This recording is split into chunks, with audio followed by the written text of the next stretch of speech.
Após décadas de preconceito, mulheres motoristas dos icônicos veículos tuk-tuk no Camboja finalmente estão conseguindo romper barreiras e conquistar espaços. No caótico trânsito de Siem Reap, uma das principais cidades do Camboja, as mulheres que dirigem os tuk-tuk para levar turistas aos templos de Angkor conseguiram encontrar um lugar, apesar da discriminação. Rayong Sorfi assumiu o guidão há 3 anos, depois de conseguir um empréstimo equivalente a quase R$15 mil para comprar o triciclo motorizado que serve como táxi em muitos locais do Sudeste Asiático.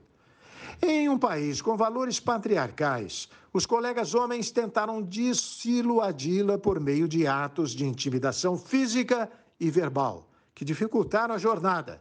Mas ela relata que agora isso mudou.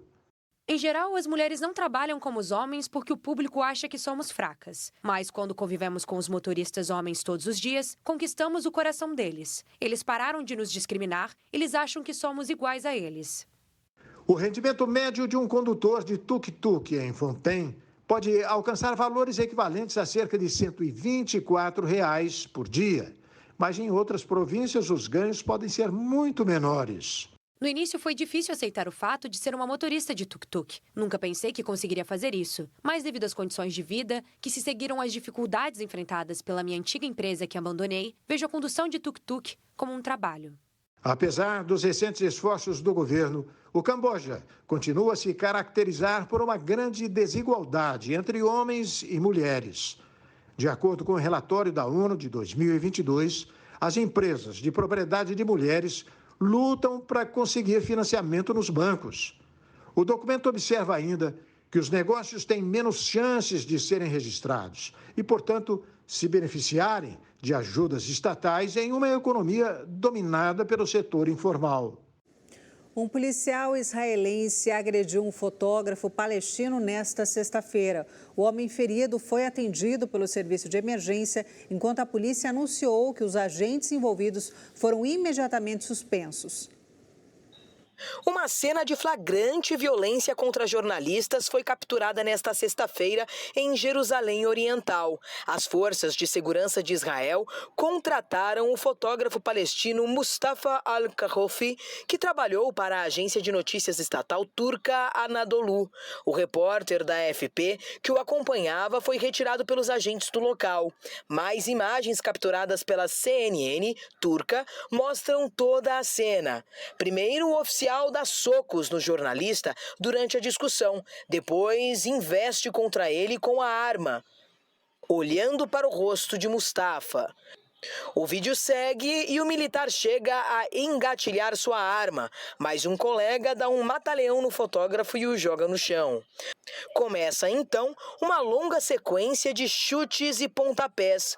Os membros das forças de segurança agiram da mesma maneira, como fizeram o cinegrafista, e retiraram o jornalista da CNN turca do local, enquanto Mustafa gritava de dor ao fundo. Os serviços de emergência foram chamados para atendê-lo. Segundo a polícia, os agentes envolvidos foram imediatamente suspensos. O Banco Central da Rússia decidiu sexta-feira aumentar a sua taxa básica de juros hoje, portanto, de 15% para 16%. O objetivo é fortalecer a aceleração da inflação. O Banco Central da Rússia elevou na sexta-feira sua taxa básica de juros para 16%. É o 5º aumento desde o verão, em uma tentativa de combater a estimulação da inflação. O Banco Central tem lutado com as consequências econômicas da ofensiva na Ucrânia, que incluem avaliações ocidentais, um aumento nos gastos militares do governo e a convocação de centenas de milhares de homens. Decidimos aumentar a taxa básica para 16% ao ano. As expectativas inflacionárias permanecem elevadas. A principal diferença entre a situação econômica atual e a previsão de outubro é a dinâmica do produto. Novos dados sugerem que o crescimento econômico se desviou de uma trajetória de crescimento equilibrada mais do que havíamos estimado anteriormente. Сильнее отклонился от траектории сбалансированного роста, чем мы оценивали раньше. A inflação anual para 2023 deve ficar perto do teto da faixa de previsão, de 7% a 7,5%. O Chile se prepara para votar no próximo domingo um novo projeto de Constituição para substituir a herdada da ditadura. O processo para a substituição dura desde 2019, quando os protestos tomaram o país. Os chilenos definem neste domingo em um plebiscito sobre a manutenção da Constituição da ditadura de Augusto Pinochet, ou se adotam uma ainda mais conservadora que poderia eliminar a já restrita lei do aborto e suportar o tratamento em relação à migração irregular. O Chile embarcou há 4 anos em um processo para substituir a Constituição que a ditadura elaborou em 1980, diante dos protestos de 2019 que pediam maior igualdade social. Em 2019, o país foi marcado por manifestações violentas. As forças políticas acordaram iniciar o processo de reforma. Em 2020, 80% dos chilenos aprovaram um plebiscito para pavimentar o caminho para uma nova Constituição. A proposta da Assembleia Constituinte, dominada pela esquerda, previa grandes transformações, como o direito ao aborto, mas o projeto foi rejeitado por contundentes 62% em um plebiscito. Um segundo processo constitucional foi iniciado, liderado por um conselho eleito pelo voto popular e que terminou dominado pela extrema-direita, que seduziu a população com um discurso de pulso firme contra a insegurança associada principalmente à migração venezuelana.